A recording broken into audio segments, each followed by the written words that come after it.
कीटों का हृदय, जिसे पृष्ठीय वाहिनी कहते हैं, इसी तरह धड़कता है। ये हेमोलिम्फ को पूरे शरीर में पंप करता है।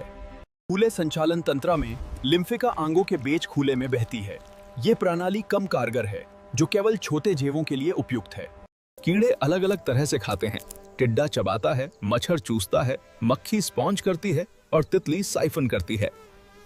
कीड़ों में विशेषज्ञ भोजन तंत्रों का विकास हुआ है। इसी कारण वे आज लगभग हर पारिस्थितिक स्थान पर कब्जा कर पाए हैं।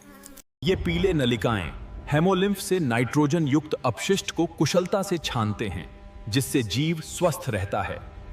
ये अपशिष्ट को यूरिक एसिड में परिवर्तित करता है, जिससे पानी का संरक्षण होता है। यह रेगिस्तान में जीवन के लिए एक महत्वपूर्ण अनुकूलन है। प्रकृति के इस छोटे से जीव में एक जटिल और चमकता हुआ संसार है।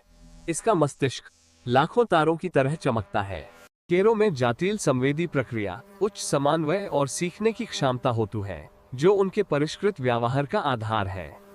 कमाल की रचना, हजार छोटे छोटे शेषे जो प्रकृति के रंगों को एक नए रूप में देखते हैं। इसकी आंखें लगभग 360 डिग्री तक देख सकती हैं, छोटी से छोटी गति को भी भांप लेती हैं।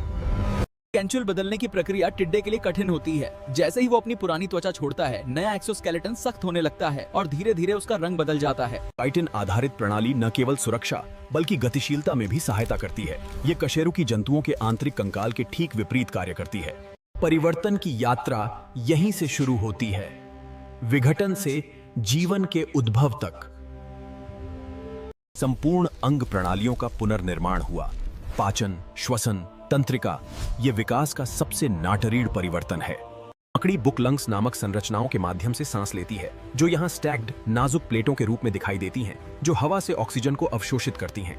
गैस विनिमय एयरफिल्ड लैमेली के माध्यम से होता है।